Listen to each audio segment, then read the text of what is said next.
আমার নবী ব্যথায় ব্যতীত হইয়া মাথা চক্কর খাইয়া উহুদের জমিনে পড়ে গেলে তারপরেও নবীজিকে মারতে ছিল দুনিয়া থেকে বিদায় করে দেওয়ার জন্য।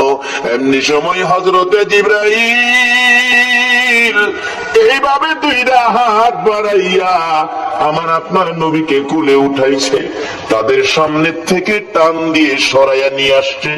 উহুদ পাহাড়ের মাঝামাঝি নিচ থেকে দেখা যায় না এমন একটা জায়গায় নিয়ে জিবরাইল নবীরে কোলে লইয়া ডাকতেছে, ও উহুদের পাথর, উহুদের পাহাড় রে, দেখ যেই নবী না হইলে তোরা হইতে না, আমি হইতাম না, কুল কায়নাত হইতো না। এই নবীরে মারতে মারতে কি অবস্থা করেছে, নবী বেহুশ, জ্ঞান ফিরে না, একটু বিছানার ব্যবস্থা করে দে, আল্লাহর বন্ধুকে শুয়াইয়া রাখি। জিবরাইল বলেন, এই বলে ডাক দেওয়ার সঙ্গে সঙ্গে দেখি লম্বা একটা পাথর ফাইটা তোলার মতো নরম বিছানা হইয়া যায়। জিবরাইল এই বিছানার মধ্যে আমার আপনার নবীকে শুয়াইয়া মাথার পাশে বসে আছে, নবীজির জ্ঞান ফিরে না। অনেকক্ষণ পর নবীজি দুইটা চোখ খুলছে, ডান দিকে মাথা ফিরাইছে, বাম দিকে ফিরাইছে। জিবরাইল ডাকে, হুজুর আমি জিবরাইল আপনার মাথার পাশে। আমার নবী কান্দে, জিবরাইল আমার সাহাবীরা কই রে, আমার অবস্থা রে, আমার সাহাবীরা কই, আমার মন মানে না। জিবরাইল বলেন, ইয়া রাসূলুল্লাহ আপনার দান দান মুবারক শহীদ, মাথার লোহার টুপি ভেঙে টুকরা ভিতরে, বেহুশ ছিলেন, উপরে নিয়ে আসলাম, সাহাবীদের খবর পরে নিবেন। হুজুর আমি জিবরাইল আপনার ব্যথার রিপোর্ট গুলো আল্লাহর দরবারে পৌঁছে দেওয়ার জন্য আমি অপেক্ষায় আছি। হুজুর বলুন দাঁত ভাঙ্গা ব্যথাগুলো কেমন লাগে, আমি আল্লাহর কাছে পৌঁছাবো। হুজুর বলুন মাথা ভাঙ্গা ব্যথা কেমন লাগে, আমি আল্লাহর কাছে পৌঁছাবো। আমার নবী কান্দে, জিবরাইল দাঁত ভাঙ্গা ব্যথা কেমন জিগাইলি, মাথা ভাঙ্গা ব্যথা কেমন জিগাইলি, আমার গুনাহগার উম্মতের ব্যথা কেমন রে জিগাইলি না। জিবরাইল শুনো, দাঁত ভাঙ্গা ব্যথা মাথা ভাঙ্গা ব্যথার চাইতে রে আমার গুনাহগার উম্মতের ব্যথা বেশি। যেই নবী এত ব্যথায় ব্যতীত হওয়ার পরেও নিজের ব্যথা গোপন করে উম্মতের ব্যথা প্রকাশ করে, বলুন এই নবীর কথাগুলো মানা আমাদের দরকার আছে কিনা? মানলে জান্নাতি, না মানলে দুজকি। মানলে আবু বকর, না মানলে আবু জাহেল। সোজা আওয়াজ, মানলে আবু বকর, না মানলে আবু জাহেল। আপনারা কি আবু বকর হবেন না আবু জাহেল হবেন? আবু বকর হইতে পারলে লাভ হবে না লস হবে? কিন্তু আবু বকর হইতে পারলে নবীর কথা মাইন্না হবেন না না মাইন্না? হায় হায়, নবীজির কথা আবু বকর কিভাবে যে মানতেন, অক্ষরে অক্ষরে মানতেন। আপনারা জানেন এটা পুরাণ কাহিনী, নবীজি হিজরত করবেন 6 মাস আগে বলছে, 6 মাস পরে ডাক দিয়া দেহে আবু বকর রেডি। আবু বকর তুমি ঘুমাও নাই? হুজুর 6 মাস আগে যে বলছিলেন তার থেকে 6 মাস পর্যন্ত একটা রাত্রেও আমি বিছানায় পিঠ লাগাই না। কিভাবে মানছে? আর আমরা সুদ ছাড়তে পারলাম না, ঘুষ ছাড়তে পারলাম না, মিথ্যার কথা ছাড়তে পারলাম না, মা বাবার সাথে বেইমানি পারলাম না ছাড়তে, পারলাম না ক্ষেতের লাইল কাটা বন্ধ করতে, পারলাম না চুরি করা বন্ধ করতে, পারলাম না মানুষের সাথে ভালো ব্যবহার দেখাইতে। আল্লাহ বলছে নবীর কথা মানতেন। নবীর কথা মানলে আবু বকর, আপনারা কি সেই নবীর কথা মানতে রাজি আছেন? নবীজির পক্ষ থেকে 2টা চিঠি আপনাদের কাছে আমি রাখতে চাই, 2টা চিঠি নবীর পক্ষ থেকে। আচ্ছা বলুন, নবীর চিঠির দাম আসেনি? বাবা যুবক রে, আজকাল তো দিনে সমাজে দেখছি বন্ধুর সিডি আইলে বন্ধু, বন্ধুর সিডি ফাইলে রাত্রে দিনে 4 বার ফেরা পড়ে বন্ধুর সিডি, আর বান্ধবী বানাইলে তো দরজা বন্ধ কেনা করে। কিন্তু নবী যে এত কষ্ট করে কতগুলো চিঠি আমাদেরকে দিয়ে গেলেন, একদিন তো নবীর সিডিটা কইরা বললেন না। 2টা চিঠি আপনাদের সামনে রাখলাম। একটা হলো কাফা বিল মাউতি ওয়াইজান, উম্মতেরা রে, সবচেয়ে একটা ওয়াজ তোমাদের জন্য যথেষ্ট হবে। তোমার মৌতের কথাটা তুমি স্মরণ রাখো। যা কিছু জুড়াইছো, সই সম্পদ, টাকা পয়সা, কোটি কোটি টাকার মালিক, বাগান ভর্তি, বিল্ডিং ভর্তি, মার্কেট বানাইছো, বহুত কিছু, উম্মত, কিন্তু তুমি যে মরে যাইবা এই খবর কি তোমার আছে? মইরা দেখো, তোমার কিছু নাই, তোমার কিচ্ছু নাই। আচ্ছা বলুন, কোটি কোটি টাকার সম্পদ, মরার পরে আপনার কি আছে?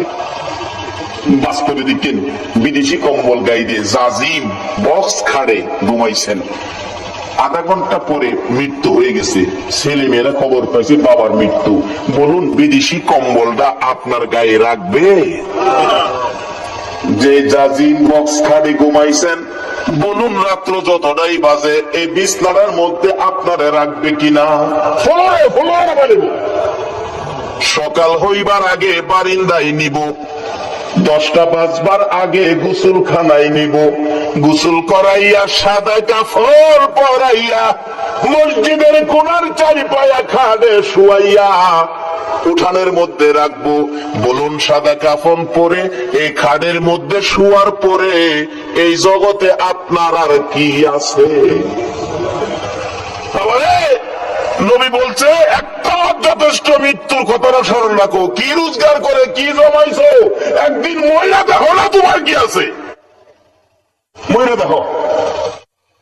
ফুলাফান অনেক সময় কইলা, হুজুর মহিলা আবার দেহুম কেমনে?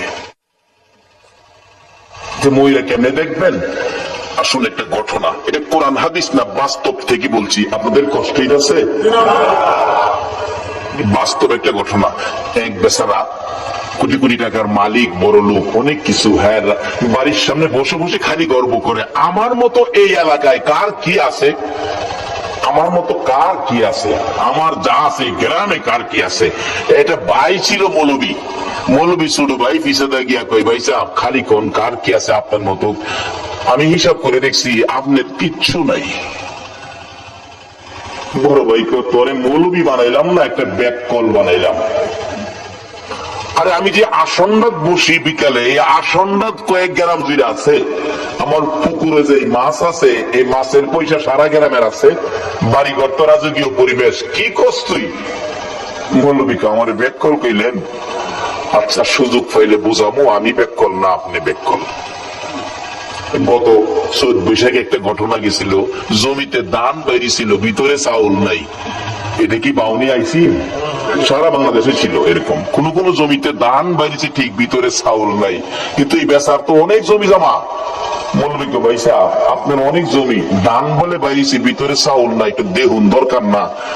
হুনতাছি তো, গিয়া দেখে ঠিক হই, ধান আছে চাইল নাই। ভাই সাহেব এই জমির তো কোনো দাম নাই, জমি আছে ভিতরে কিচ্ছু নাই, তো এটাতে কি করবেন? ঠিকই কইছো। মহান মৌলবী কিছুটা সাইজে আইছে। ভাই সাহেব আমি ব্যাক করে একটা কথা করে শুনবেন কি? শুনলে কমো কও।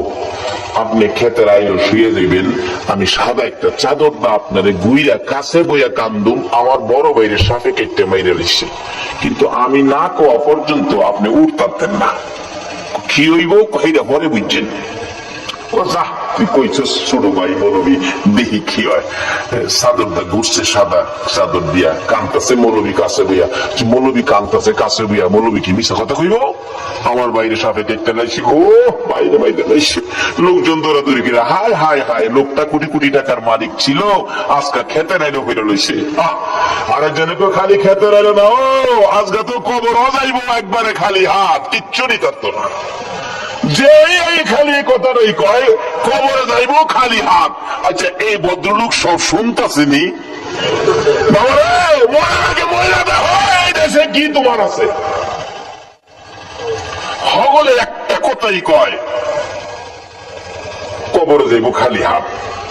ছেলেরা ঢাকায় থাকে, বড় বড় অফিসার গাড়ি লিয়ে বাড়িতে বাবার মৃত্যুর খবর, যে কান্নাকাটি, চাচা আপনি কইছিলেন আমার বাবারে সাপে কাটছে। বাবারে আমি তো সাথেই ছিলাম। কে চাচা কে বাবা? সাপে কি হেঁটে চিনে, যারে সুযোগ পায় হেরেই মারে। আমি ধরতাম না, মেয়েরা লিখতাম সাপেরে। চাচা দেখি বাবার মুখের কাপড়টা সরান একটু দেখি। বলবি মনে মনে কয়, দেখলে তো ধরো ফিরে মুগা বাবা হনো দেখ বাজে আবার নিয়ে আবেগের ঠেলা নেই বাবার শরীরে হাত দাও শোনো সাপের কাটা রুগী যে হাত দিব তার শরীরে বিষ ডুববো কোসা তাই নাকি কহ কোসাইলে তাইলে দায়িত্ব ছেলে বাবার শরীরে হাত দিবে রাজি না আচ্ছা বলুন বাবা এই সবগুলি হুমতেছেনি তখন কিছুটা বুঝে আইছে মৌলবী যে কইছি না আমার কিচ্ছু নাই হেডাই যেমন নাই বাবা এত ওয়াজ লাগে না বৈরব থেকে মৌলবী আরো লাগতো না একটা ভাই একটা ফুতারে মৌলবী বানায় এটা তো করতেন না তাইলে গড়ে গড়ে হেদায়েত ঢুকবে ওয়াজের দরকার পড়বে না একটা ফুতারে নাই যে একটা ভাইয়ের মৌলবী বানায় এটা করতেন না মৌলবী বানাইতেন না কি করে দেখেন মৌলবী ভাইকে হেদায়েতের পথে নিত ফুলারা কাঁদতেছে মায়া কাঁদতেছে বিবি বাচ্চা সবাই কাঁদতেছে আরেক মুরব্বী এক ওই মৌলবী সাপে কাটছে জি চাচা বাবারের সাপে কাটা রোগী সহজে মরে না সহজে মরে না এদিকে আজকের মাহফিলের মাননীয় সভাপতি সাহেব আলহাজ নুরুল ইসলাম সিরাজি সাহেব আছেন এরকম রোগী আসে তো সাপে কাটা রোগী সহজে মরে না বিষ নামাই তাহলে ভালোই দেবো না এই মৌলবী কয় বিষ থাকলে আবাই তো সিস্টেম তো করছি বাইরে হেদায়েতের পথ দেখাইতাম কত চাষ আমি নিজেই যাই কবিরাজের কাছে কবিরাজ সাপ মরছে না ভাই খালি কো আমার কি নাই আমার মতো কার কি আছে বাইরে বুঝাইতাম বাইরে যে কিচ্ছু নাই নবী কি অজদই এই সিরিজেই তো আমরা দিয়া গেছে কাফা বিল মাউতি ওয়াইজান একটা ওয়াজ যথেষ্ট মৃত্যুর কথাটা স্মরণ রাখো মৃত্যুটাকে কাছে রাখো কবিরাজ সাহেব 2-3 ফু দিয়ে কইবেন এই বিষ এমনি নামান যাইতো না একটা সিস্টেম করবেন ও মৌলবী ফরাই আনছে মৌলবী বলে বেকল মৌলবীও কয় ভাই কইছি কি করবো বড় ভাই দেখি সিস্টেমে ফালাই আনি বাইরে বুঝাইতারি 2-3 ফু দিয়া কইবেন এই বিষ নামান যাইতো না একটা সিস্টেম করবেন আপনি কবিরাজ সাহেব কি সিস্টেম এইভাবে এইভাবে এইভাবে এইভাবে করবেন মৌলবী ফরাই আনছে কবিরাজ 2-3 ফু দিয়া কয় হাই হাই কত সাপ দেখছি এই সাপ আর দেখছি না এটা নামানের বিষ না পোলারা ধরছে বাবা আমার বাবারে ভালো করেন কোটি কোটি টাকার সম্পদ কি করবো আমরা সম্পদ দিয়ে ভালো করেন কবিরাজ কইতেছে বাবারে সম্পদ দিয়ে কি মৃত মানুষ ভালো করা যায় তবে একটা সিস্টেম ওই যে মৌলবী পড়ে আনছে কি বড় ছেলেকে বড় ছেলে তো চাচা আমি তুমি একটু তোমার বাবার পায়ের কাছে খাড়াও আমি মাথার থেকে বিষ যাইরে আস্তে আস্তে পায়ে দাঁড়িয়ে বাইর করবো এই বিষ তোমার শরীরে উঠবো তুমি ময়রা যাইবা তোমার বাবা ভালো যাবো বড় ছেলে তো চাচা যাইরেন না যাইরেন না আমি অফিসের হেড অফিসার দায়িত্ব বেশি বাবার মৃত্যুর খবরে তাড়াতাড়ি আইছি বিকালে যাওন গা লাগবো বাবার মাটি দিলে মাটি দিলেন বড় গুলা কি কইতাছে বাবা হুনতাছে নিও খালি হুনে না কান্দে বড় ছেলে তোমার পড়ার খরচ চালানোর জন্য ফজরের নামাজ না পড়ে জমিতে কাজ করতে গেছি হাইটা গেছি রিক্সায় উঠছি না একটা জিনিস খাইতে মন চাইছে খাইছি না তোমার পড়ার খরচ বাড়ানোর জন্য খরচ রাখার জন্য আজকে তুমি বুঝি কও আমি রাজি না মেজো ছেলে মাপসাই শুরুরা কয় ভাইয়ের যেখানে নাই আমি হ্যাঁ আছি নাই আমি মেয়ে কানতেছে কি করবো বাবার বয়স হয়েছে বাবা জাগা জাগা বাড়ি অন্যি কানতেছে কানতে কানতে বাইঙ্গা হইরা যা কবিরাজ সাহেব আমি থেকে কি করবো আমি মইরা যাবো সাপ জাগা আমি থেকে কি করবো কবিরাজ কো যাইবেন না আপনি তাইলে আপনি বাবার কাছে খারাপ আপনি যাইবেন যখন বিষটা লইয়া যান স্বামী বালক আপনি যান গা রাহেন কবিরাজ যাইবেন না দেখেন ওনার হায়াত নাই সাপে কাটছে হায়াত থাকলে মৌলবীরে তুই আইলারে কাটে গেলি গা কাজী ওনার হায়াত নাই গেছে গা মাটি দিলাম আমি জীবত লইয়া কয়দিন চলি আচ্ছা এই ভদ্রলোক শুনছি নিও অথচ এই বিবি ভাইয়া আমরা সোনার বাংলার কত যুবক গর্ভধারিণী মারে করতে বাড়ি করছো মাথার গাম পাতায় ফালাইয়া রোজগার করে যে বাবা খাওয়াইছিল এই বাবারে করতে বাড়ি করছো এই বিবি ভাইয়া বিবি এখন রাজি না কত যুবক বিবি পাইয়া মা বাবারে কষ্ট চাকরি পায়া বেতন পায়া আলাদা খায়, নতুন ঘর বানছে, জাজিম কিনছে, বক্স খাট বানায়া বিদেশি কম্বল গায়ে দিয়ে ঘুমায়, প্রচন্ড শীত, মা বাবা ভাঙ্গা ঘরে রে, শীতে মা বাবার ঘুম হয় না, মা জানালাটা খুইলা দেখে আব্দুর রহমান এত আরামের কম্বল গাই দিয়া ঘুমাইলি, মার খবর নিলি না। তোরা যেদিন আমার কোলে ছিলে রে, তোকে নিয়ে যখন আমি মা ঘুমের ঘরে ঘুমাইতাম, ডান দিকে যদি প্রস্রাব করে দিতি আমি তোরে বাম দিকে নিয়ে শোয়াইতাম, বাম দিকে যদি প্রস্রাব করে দিতে রে বাবা, আমি মা নিজে ভিজা জায়গায় শুইয়া রে তোরে আমি শুকনা জায়গায় রাখতাম, আজকে কম্বল গায়ে দিয়ে ঘুমাও, মার খবর নিলা না। বলুন এই চরিত্রের মানুষ আমরা বাংলাদেশে আছে কিনা? এই মা বাবারে যারা কষ্ট দিবেন, যতই আমার আপনি করুন না কেন, মা বাবার চোখে পানি বেরিয়ে আসলে সকল আমল বরবাদ হইয়া যাইব।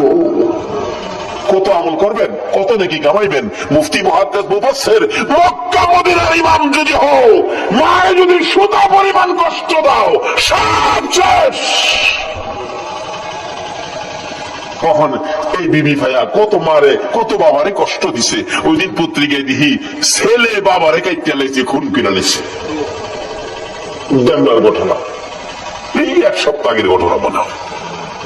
আজকে যদি ইসলামে পুরাপুরি ঢুকতে পারতাম, নবীর আদর্শে ঢুকতে পারতাম, এই কাজগুলি মুসলমানদের দ্বারা হতো না। আচ্ছা, কেউ তো রাজি না, বিবিও রাজি না। আচ্ছা, কেউ যে রাজি না, এ ভদ্রলোক সব শুনতাছেনি। তখন তার বুঝে আইছে, মৌলবী যে কইছে আমার কিচ্ছু নাই, এটাই দেখা যায় ঠিক। কবিরাজ জিগায়, মৌলবী সাহেব আরো কেউ আসেনি? ছেলে মেয়ে বিবি বাচ্চা কেউ তো রাজি হলো না, জীবন দিত, এই লোকটারে বাঁচাইতো, কেউ আছে? মৌলবী চোখের পানি ছেড়ে দিছেন, ও কবিরাজ সাহেব আর একজন মানুষ আছে রে, ইনি হলেন আমাদের গর্ভধারিণী মা। মা আছে আর কেউ নাই, মারে নিয়ে আসেন। আসতে পারবে না, বুড়া মানুষ বিছানায় পড়ে গেছে। দুইজন নিজস্ব লোক নিয়ে যান, দৌড়ে গেলেন, যাইয়া দেখে মা রুমের মধ্যে কানতে কানতে মা বালিশ ভিজাইছে। বলুন সন্তানের বিপদে মার চাইতে কান্দয়া পৃথিবীতে আর কেউ আছে কিনা? মৌলবী পাশে গিয়ে ডাকে, মা কানতে হবে না, তোমার ছেলে ভালো হবে, জীবিত হবে। বলস কি, কিন্তু শর্ত তোমাকে যাইতে হবে। তা আমার নিয়ে যাও। ধরে ধরে নিয়ে গেছে, কাছাকাছি গেলে দূর থেকে ডাক মারছে, কবিরাজ যাইস না বাবা, যাইস না, আমি মা আইসি। কাছে আসেন, আসছি, আপনার ছেলে ভালো হবে। কিভাবে বাবা, কি করতে হবে কও? আপনি পায়ের কাছে দাঁড়াবেন, বিষ জাইরা বাহির করে পায়ে দিয়ে আপনার উপরে মারবো, আপনি মরে যাবেন, ছেলে ভালো হবে। আপনাদের কাছে জানতে চাই মা রাজি হবে কিনা? আরে মা বাবার কথা মতো যে জন চলে না, বলুন মা বাবার কথা মতো যে জন চলে না, আল্লাহ নবীজির দয়া তারা পাবি না। হাইরে আল্লাহ নবীজির, আমার ক্যাসেটের মধ্যে এগুলি আছে না, নিজে লেখি, নিজেই মাঝে মাঝে গাই। যাই হোক, বলতেছিলাম একজন রাজি। বলুন এই লোকটাকে, সবাই বলুন লোকটাকে মা। বাবা আমি রাজি, তবে শর্ত আমি দাঁড়াইতে পারি না বাবা কবিরাজ, আমি বসলে ওই বলি। হ্যাঁ বসতে হবে। আমি বসে গেলাম, দে সারা বিষ আমি মায়ের কলিজাই দে। আচ্ছা, এ ভদ্রলোক শুনছেনি কে আপন? কবিরাজ বলেন, মা কেউ রাজি হলো না, আপনি কেন রাজি হলেন? এবার জবাব দেন মা। কবিরাজ রে, আমার বড় ছেলে রে বাবা, এই ছেলে পেটে লইয়া 10 মাস 10 দিন কত কষ্ট করেছি আমি জানি, আর জানে আমার আল্লাহ। যেদিন আমার এই ছেলে দুনিয়ায় আসবে রে, প্রথম দিনের ব্যথা লজ্জাই কারো কাছে কই নাই, দ্বিতীয় দিনের ব্যথা জিহ্বা কামড়াইয়া সহ্য করেছি, তৃতীয় দিনের ব্যথা জ্ঞান হারা হয়ে গেছি। আমার শাশুড়ি মা দৌড়াদৌড়ি করে লোকজন জড়ো করেছে, আমার বৌমার কি হলো? মুরব্বী মহিলারা বলছে চিন্তা করেন না, অন্য কিছু না, আপনার বৌমার সন্তানাদি হবে, আপনার নাতিনাত করা হবে। মাথায় পানি দে রে, আমার বৌমার জ্ঞান ফিরে আসো। জ্ঞান ফিরে আসলে কান্দে মুরব্বী মহিলারা, গো সন্তানের ব্যথা এত আগে জানি না, আমার আর সহ্য হয় না, আমার একটা দাও দাও গো মহিলারা, আমি নিজের গলা নিজে কাইটা মৃত্যুবরণ করি, প্রসব ব্যথা সহ্য করতে পারি না।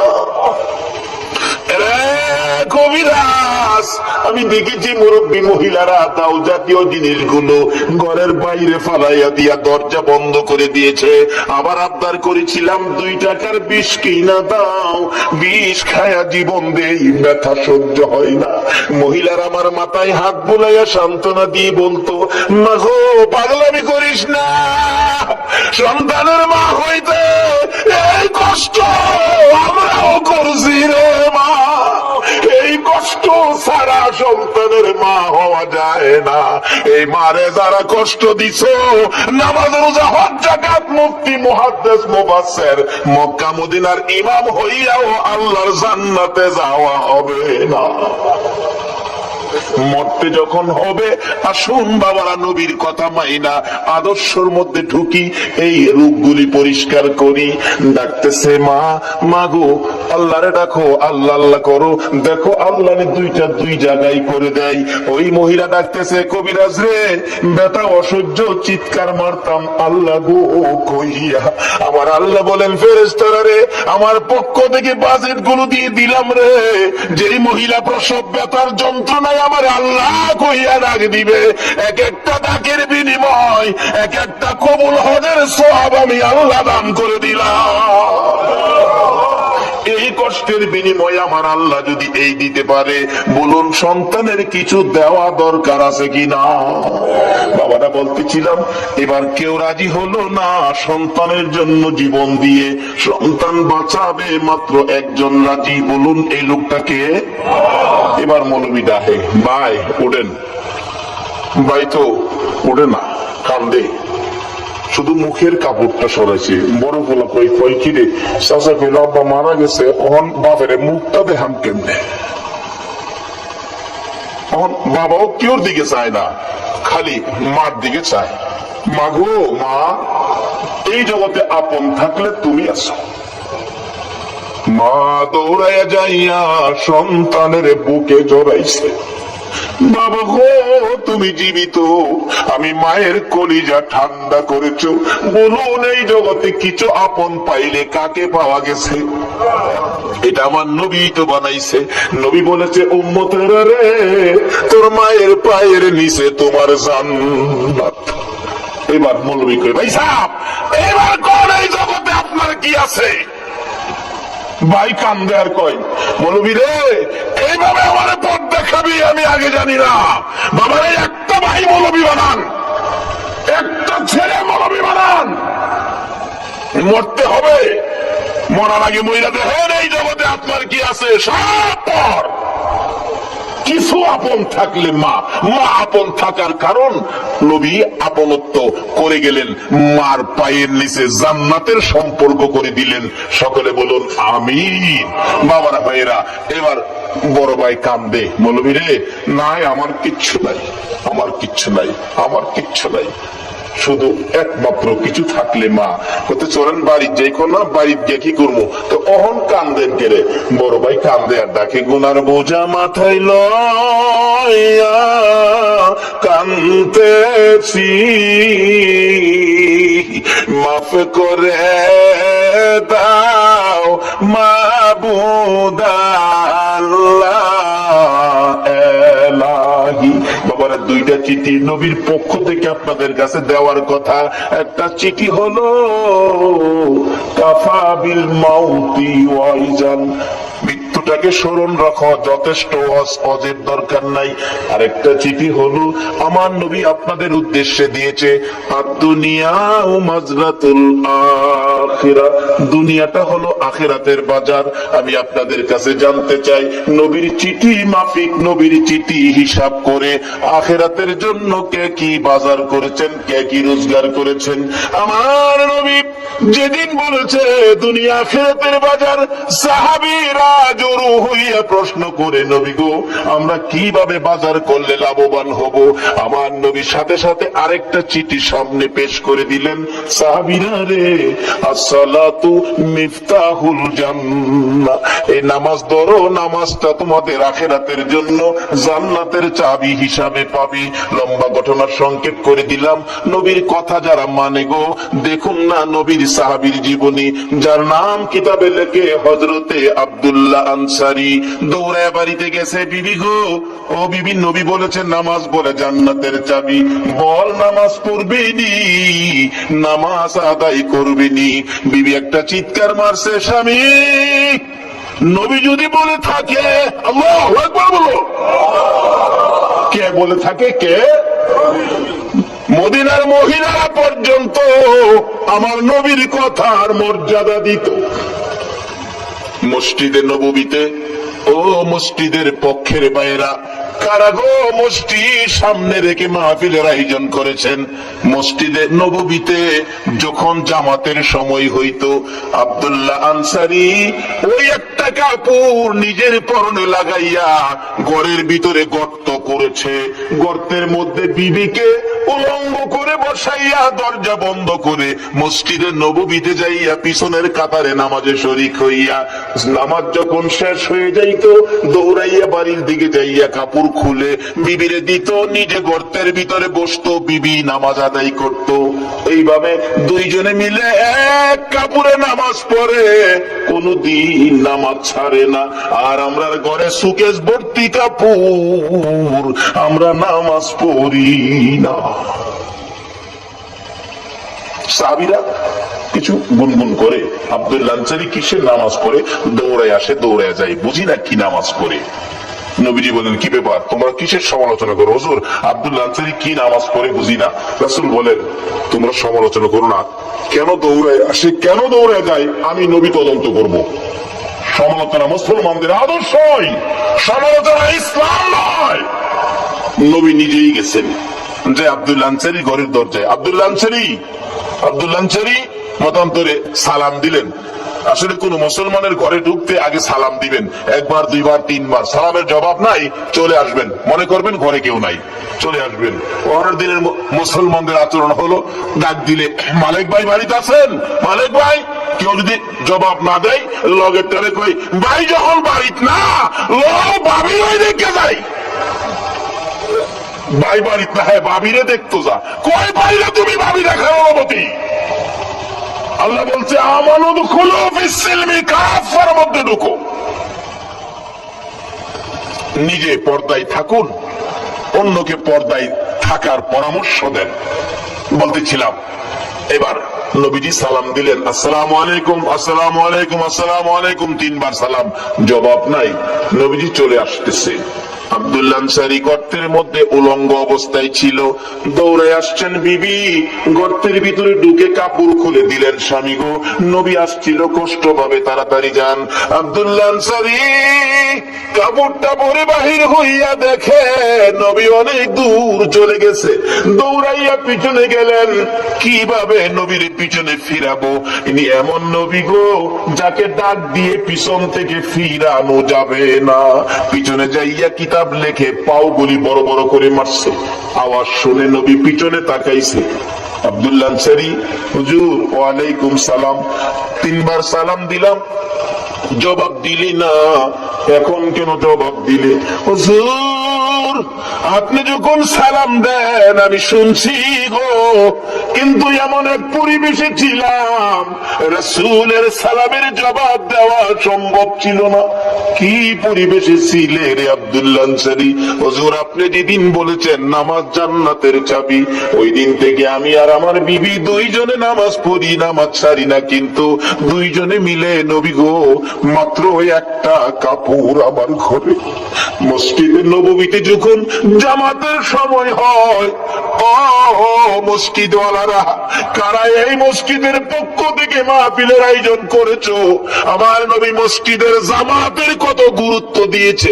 হুজুর, মসজিদের জামাতের সময় হলে আমি আব্দুল্লাহ আনসারী ঘরের ভিতরে গর্ত করছি, বিবিরে উলঙ্গ করে বসাইয়া দরজা বন্ধ করে কাপড়টা পরে আমি মসজিদে যাই, নামাজ শেষ হয়ে দৌড়াই আসি, বিবিরে কাপড় দিয়ে আমি গর্তের মধ্যে বসে থাকি। এইভাবে দুইজনে মিলে নামাজ পড়ি এক কাপড়ে। হুজুর, কোনদিন নামাজ ছাড়ি না। আমার নবী বলেন, আব্দুল্লাহ আনসারী দরজাটা খুলে দে, আমি দেখি গর্তটা শরীয়ত সম্মত কিনা। কিতাব লেখে আব্দুল্লাহ আনসারী দরজা খুলে দিলেন, নবী তাকিয়ে আছে। গর্তটা এত গভীর ছিল, ভিতরে মেয়ে না পুরুষ বোঝা যায় না, মানুষ আছে কি নাই তাও ধরা যায় না। আমার নবী চোখের পানি ছেড়ে দিলেন, আব্দুল্লাহ আনসারী রে, আমি নবী বলে গেলাম রে, তোদের জান্নাতের চাবি রোজগার হয়ে গেছে। বাবার এদের ছাড়তে হবে, সাদা কাপড় নিয়ে কবর যাইতে হবে। জীবনে কে কি রোজগার করেছেন হিসাব মিলাম না। আমার নবী বলেছে, আদ-দুনিয়া ও মাজরাতুল আখিরা, দুনিয়াটা আখিরাতের বাজার, আখিরাতের জন্য কে কি বাজার করেছেন হিসাব মিলান। মরার আগে মইরা দেখেন আপনার কিছুই নাই, শুধু 3 টুকরা কাফন ছাড়া আর কিছুই আপনার নাই। সব সম্পদ ছেলেমেয়েরা বাদ করে নিয়ে যাবে। নবীজি চোখের পানি ছেড়ে ঘোষণা দিয়ে গেলেন, ও আব্দুল্লাহ আনসারী, তোদের জান্নাতের চাবি রোজগার হয়ে গেছে। পিছে পিছে যাইতেছে নবীজির আগায়া দেওয়ার জন্য, রাস্তায় উঠে যাবে, বাড়ির সীমানা শেষ। আমার নবী দেখে ছোট্ট ছোট্ট 2টা বাচ্চা একটা খেজুর গাছের গোড়ার মধ্যে এইভাবে বাচ্চা 2টারে গাছের সাথে বাইদা রাখছে। বাচ্চাগুলো কাঁদতে কাঁদতে জামা কাপড় ভিজে গেছে। আমার নবী পাশে দাঁড়াইয়া ডাক দিলেন, ও বাচ্চারা, তোমাদের এই কষ্ট কারণটা কি? বাচ্চাগুলো কান্দে, হুজুর, রাস্তা দিয়া কত মানুষ যায় গো, আমরা রে কেউ জিহায় না। ও বাবা মুসলমান, এটাও তোমার আদর্শ? তুমি পেট ভরে খাইলা, তোমার আশপাশি ঘরের লোকগুলো খাইলো না, তুমি খবর নিলা না, শুধু নামাজ পড়ে বাড়ি গিয়া ঘুমাইলা। এই নামাজে আমার আল্লাহ খুশি হবে না। আমার নবীর আদর্শে ফিরে যান। ও বাবারা, ভাইয়েরা, শেষ পর্যায়ে এসে গেছি। নবী ডাকে, ও বাবারা, তোমাদের কি দুঃখ? হুজুর, আমরা কেউ জিগায় না কেন যে আমরা এই বিপদে আছি। তোমাদের বাবার নাম কি? বাচ্চা 2টা আব্দুল্লাহ আনসারীর দিকে তাকাইয়া বলে, হুজুর, আমাদের বাবা আব্দুল্লাহ আনসারী। নবী জিজ্ঞেস করে, ও আব্দুল্লাহ আনসারী, তোর বাচ্চাগুলোর এত কষ্ট, এত বিপদ, হাত বাঁধা ব্যাপারটা কি? আব্দুল্লাহ আনসারী শুধু কান্দে, কোনো কথা কয় না। আবার নবী জিজ্ঞেস করেন, ও বাচ্চারা, তোমাদের এই কষ্ট কেন, হাত বাঁধা কেন, বিপদ কেন? বাচ্চাগুলো কান্দে আর বলে, হুজুর, আমার বাবা আব্দুল্লাহ আনসারী এত গরিব মানুষ, আজকে 6-7 দিন পার হয়ে গেছে গো নবী, আমাদের চুলায় আগুন জ্বলে না। না খাইয়া থাকতে থাকতে আমরা 2টা বাচ্চা পেটের খিদা সহ্য করতে পারি না গো নবী। 7 দিন যার চুলায় আগুন জ্বলে না, তারা আমার নবীর কথা মানে, এক ওয়াক্ত নামাজ ছাড়ে না। যে নবীর সুপারিশ ব্যতীত কেউ জান্নাতে যাইতে পারবেন না, বলুন এই নবীর আদর্শে যাওয়া আমাদের দরকার আছে কিনা?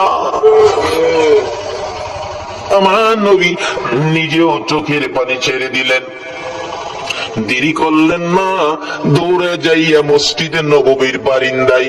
আজকে শুনলাম সালে সাহেব বললেন, হুজুর, আমার মসজিদের বারিন্দা নাই। ও বাউনির ভাইয়েরা বাবারা, মসজিদের বারিন্দায় আমার নবী, বারিন্দাকে নবী নিজেও ব্যবহার করতেন দেশের কাজে, শান্তির জন্য, মানুষের মুক্তির জন্য, হেদায়েতের জন্য। মসজিদের বারিন্দা আমার নবী ব্যবহার করতেন। মসজিদে নবীর বারিন্দায় যাইয়া আমার নবী দুইটা চোখের পানি জর্জর করে ছেড়ে দিলেন। সাহাবীরা আজর হয়ে গেছে, কান্দে রে আমার নবী কান্দে। আল্লাহু আকবার বলো। নবীর কান্না দেখে কেউ সহ্য করতে পারে না। ওমর তরবারি নিয়ে হাজির হয়ে গেছে। ইয়া রাসূলুল্লাহ, আমি ওমর বেঁচে আছি, বলুন কার দেওয়া ব্যথায় আপনার চোখের পানি আসছে, আমি ওমর তরবারি দিয়ে তাকে দ্বিখণ্ডিত করে দিব। আমার নবী বলেন, ওমর রে, আজকের চোখের পানি তরবারি দিয়া মুছতে পারবি না। মসজিদে নববীর বারিন্দায় দাঁড়াইয়া আমার নবী ডাকে। আবু বকর হাজির হয়ে গেলেন। ইয়া রাসূলুল্লাহ, আমি আবু বকর, যে আবু বকর তিনবার করে সর্পের দংশনে আপনার নবীর ভালোবাসায় জীবন দিতে রাজি, প্রয়োজন হলে আমি আবু বকর জীবন দিব। আমার নবী বলেন, আবু বকর রে, জীবন দিয়ে চোখের পানি বন্ধ করতে পারবি না। এইভাবে একের পর একজন আসতেছে, নবী কারো পক্ষে খুশি হয় না। একটু পরে দেখা যায় দূর থেকে আসতেছে হযরতে উসমান গনি রাদিয়াল্লাহু তাআলা। ও দনিরা, কে হবে গো উসমান গনি?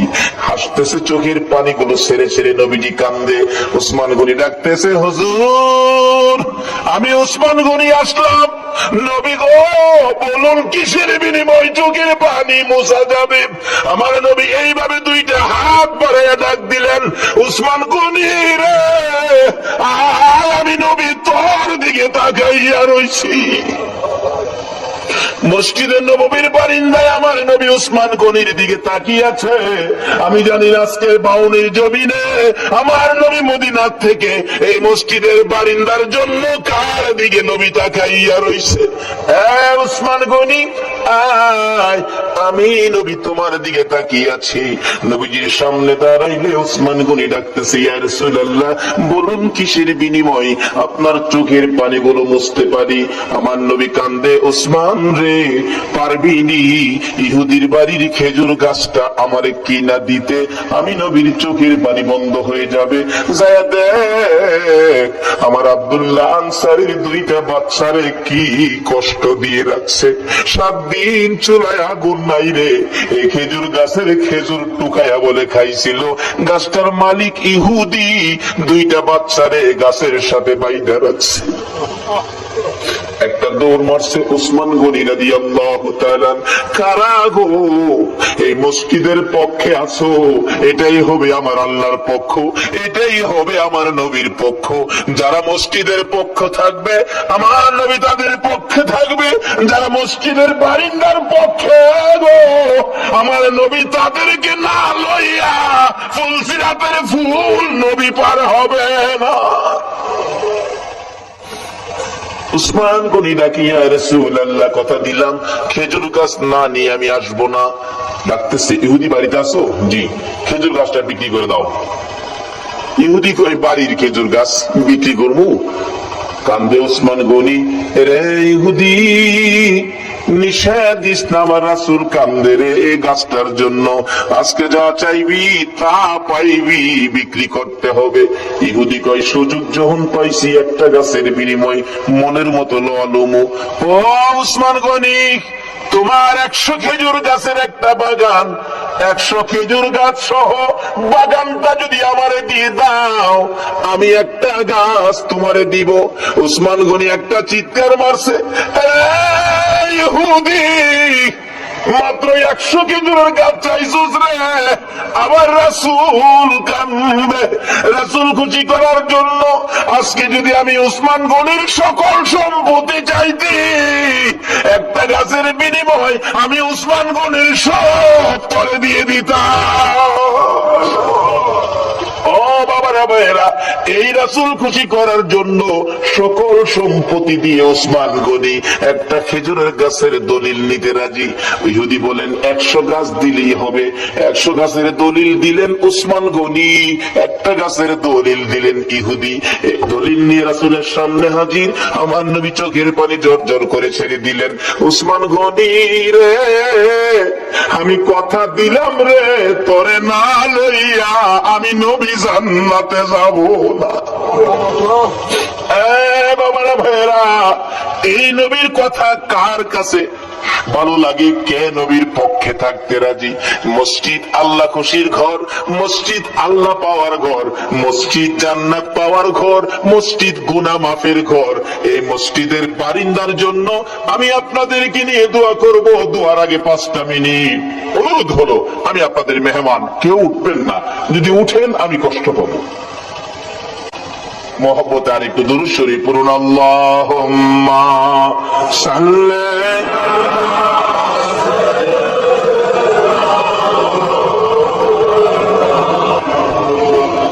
ওয়ালা আলি সাইয়্যিদিনা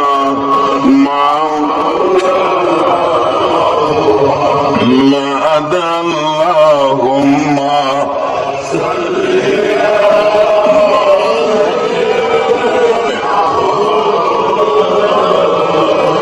মুহাম্মদ ওয়ালা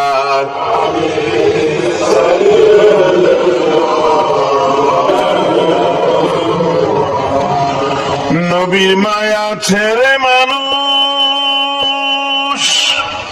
কোথায় আছো বুঝি না, তোমার মায়ায় কান্দে নবী, তোমার মায়ায় কান্দে নবী, শুয়ে সোনার মদিনা। আল্লাহুম্মা সাল্লি সাইয়্যিদিনা মাওলানা মুহাম্মদ ওয়ালা আলি সাইয়্যিদিনা। بلغ العلا بكماله كشف الدجى بجماله حسنت جميع خصاله صلوا عليه وآله। আসুন দোয়া করি। আস্তাগফিরুল্লাহ রাব্বি মিন কুল্লি যামবিন ওয়া আতুবু ইলাইহি লা হাওলা ওয়ালা কুওয়াতা ইল্লা বিল্লাহিল আলিয়্যিল আযীম। আসুন দোয়া করি। দোয়ায় শরীক হন সকলে। আল্লাহুম্মা আমিন, আল্লাহুম্মা আমিন।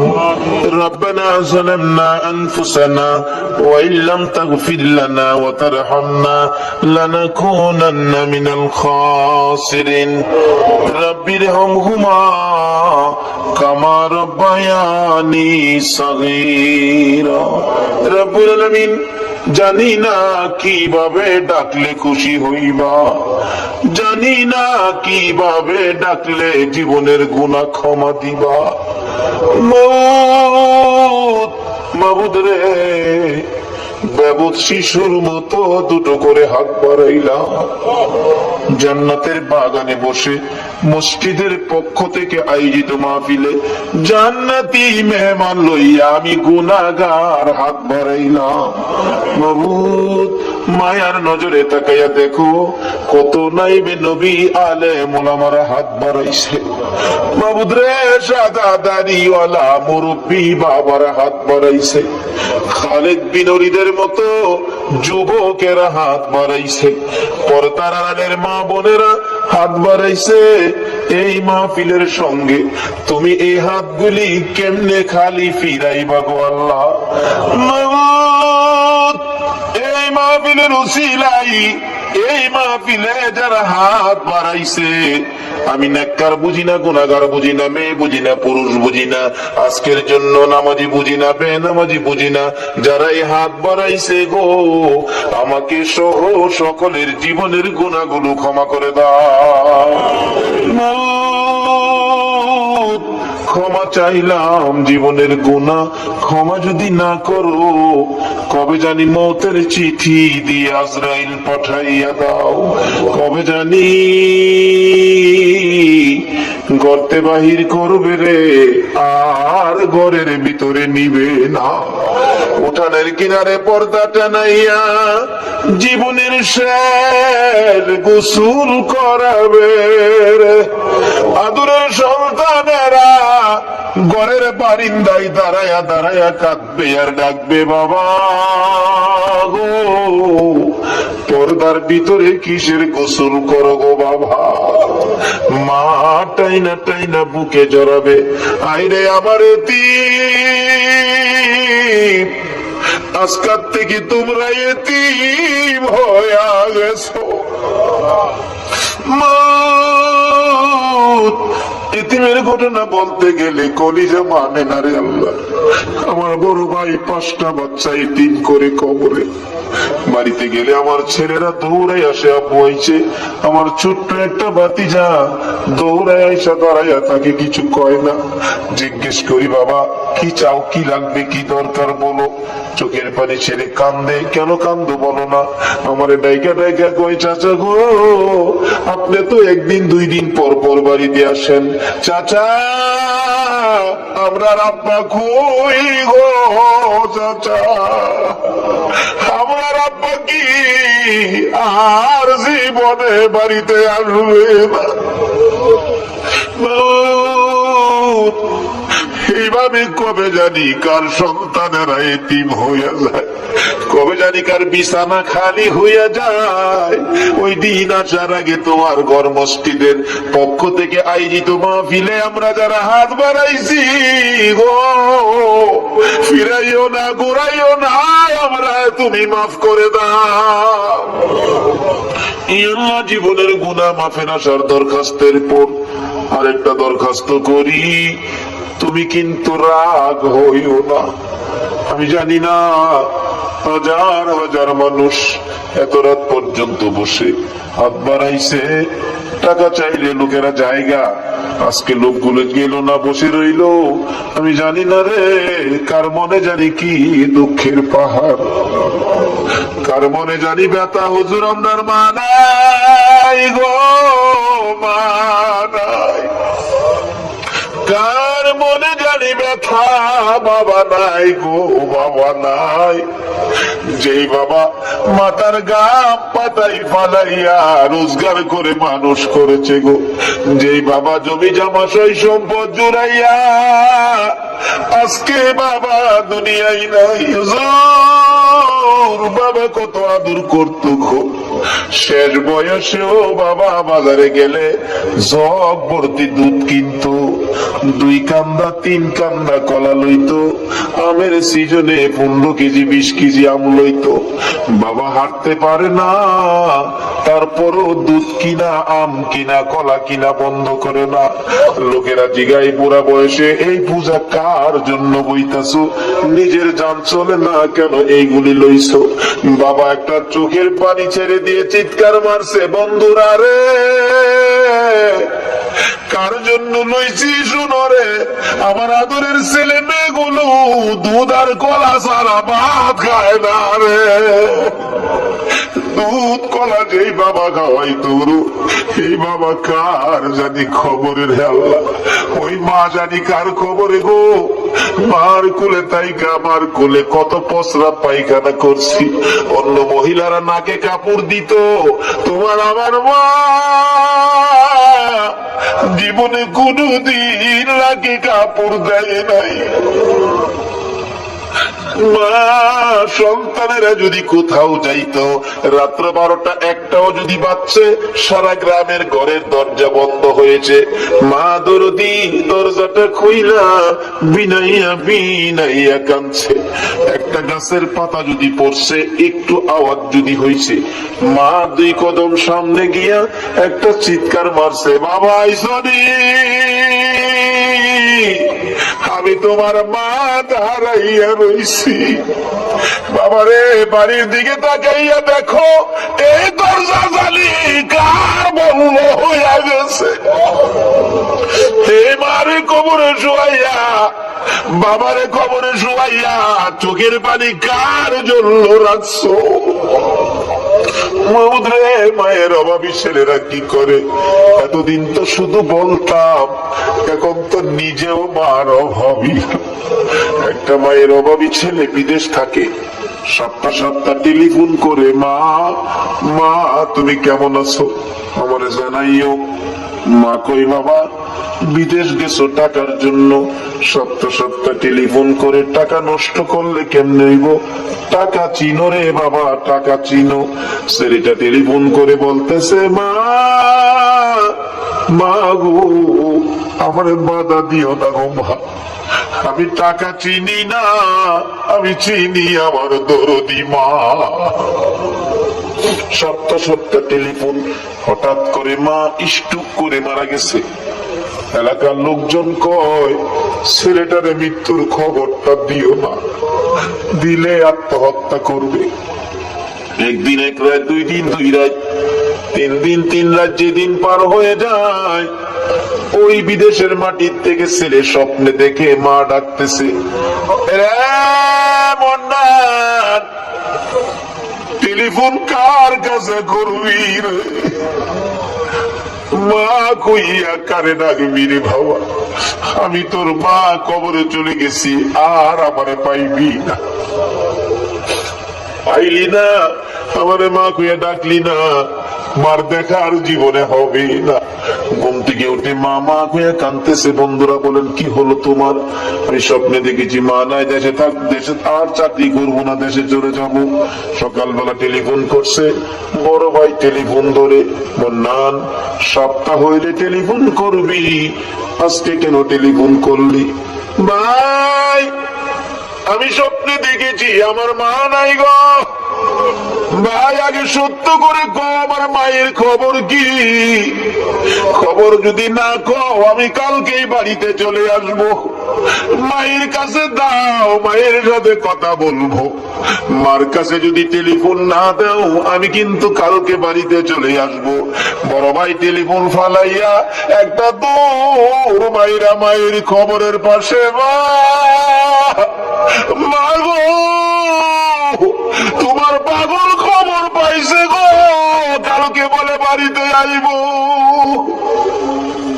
বড় ভাই সকালবেলা মাইক্রো ভাড়া করেছে, বুড়া বাবা পিছে পিছে ডাকতেছে, আমার সঙ্গে করি লইয়া যা রে,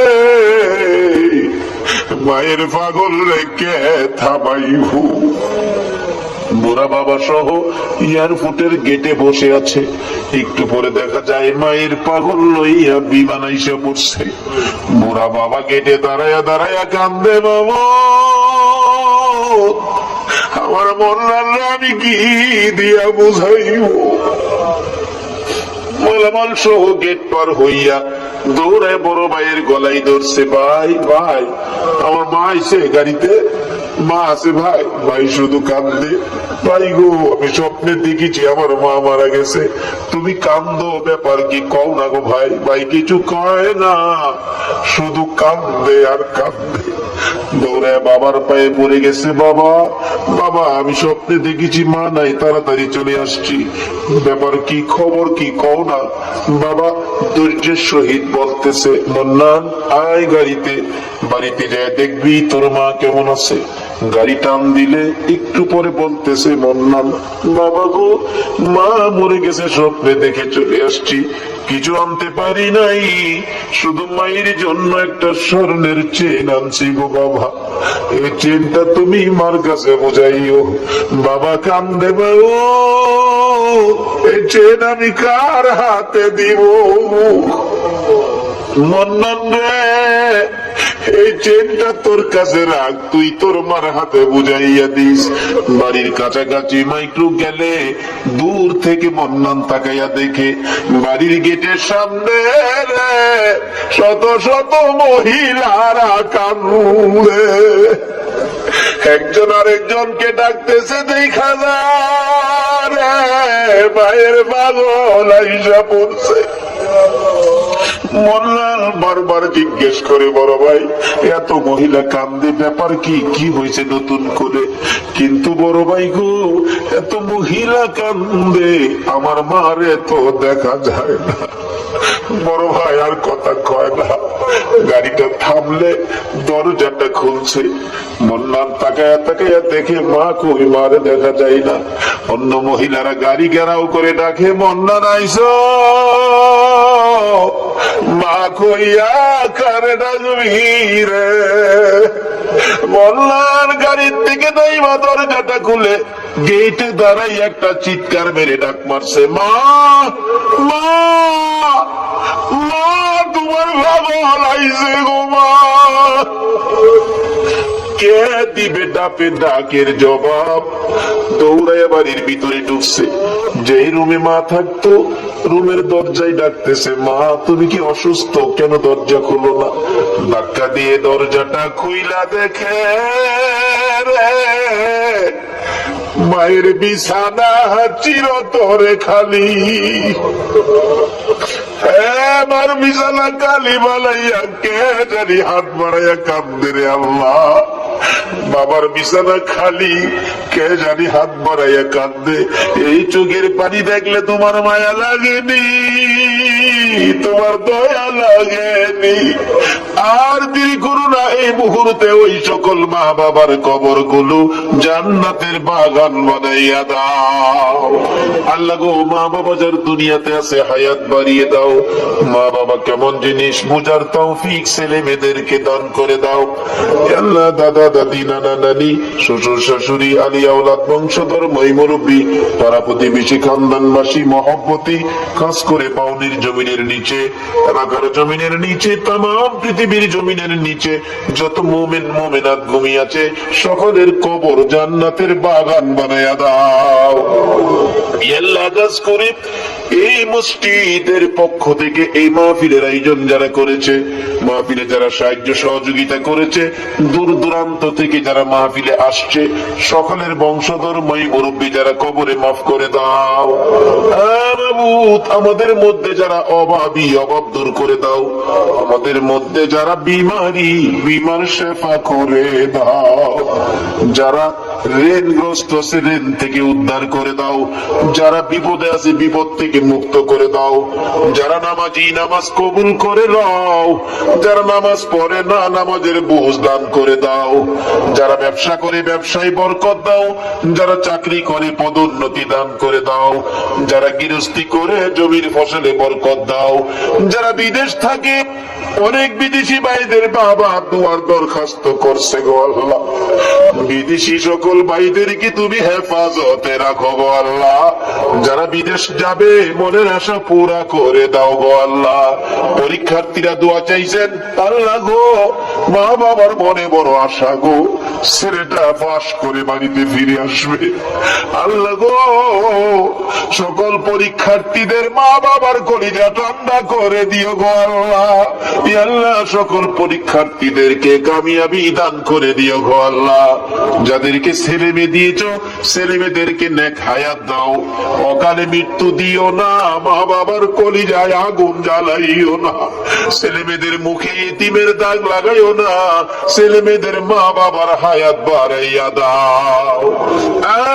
মাবুদ জনাব বাদল ভাই খুশি হলাম, কত টাকা দান করলো, 1 কেজি লবণও চাইলো না, তোমার নবীর ভালোবাসা চাইলো। মাবুদ গো, বাদল ভাইয়ের মনের সকল আশা তুমি পুরা করে দাও। এইভাবে আরো যারা দান করেছে, যাই যেই নিয়তে দান করেছে, সকলের মনের আশা পুরা করে দাও গো আল্লাহ। মাবুদ গো, এই পর্যন্ত যারা কষ্ট করে তোমার নবীর আলোচনা শুনেছে, কোরআনের আলোচনা শুনেছে, সকলকে তুমি দয়ার নবী, মায়ার নবীর স্বপ্নের দিদার দেখাইয়া দাও। মাবুদ রে, মাহফিল শেষে যারা যেখানে যাবে গো, সহি সালামতে পৌঁছাইয়া দাও। যতগুলো দরখাস্ত করলাম মাহফিলের উসিলাই, দুরুদের উসিলাই, জিকিরের উসিলাই, সবগুলো তুমি কবুল আর মঞ্জুর করো গো আল্লাহ। আল্লাহ গো, এই মসজিদ বারিন্দার জন্য টাকা কালেকশন করা হয়েছে, আল্লাহ আরো যা দরকার, তুমি কাকে পছন্দ করেছো জানি না, যাকে পছন্দ করেছো তার দ্বারা মসজিদের বারিন্দার কাজ আগামী বছর আইবার আগে তুমি শেষ করে দিও গো আল্লাহ। যাদের দ্বারা মসজিদের কাজ হবে, শেষ হবে, সকলকে তুমি তোমার ঘরখানায় কাবা তোয়াফ করাইও গো আল্লাহ। তোমার বন্ধুর রোজা জিয়ারতের তৌফিক দিও গো আল্লাহ। রব্বানা তাকাব্বাল মিন্না ইন্নাকা আনতাস সামিউল আলিম ওয়া তুব আলাইনা ইয়া মাওলানা ইন্নাকা আনতাত তাওয়াবুর রহিম। ওয়া সাল্লাল্লাহু তাআলা আলা খায়রি খালকিহি মুহাম্মাদিন ওয়া আলা আলিহি ওয়া আসহাবিহি আজমাইন বিহাক্কি লা ইলাহা ইল্লাল্লাহু মুহাম্মাদুর রাসূলুল্লাহ সাল্লাল্লাহু আলাইহি ওয়াসাল্লাম। أعوذ بالله من الشيطان الرجيم. بسم الله الرحمن الرحيم. ذلك الذي يبشر الله عباده الذين آمنوا وعملوا الصالحات. قل لا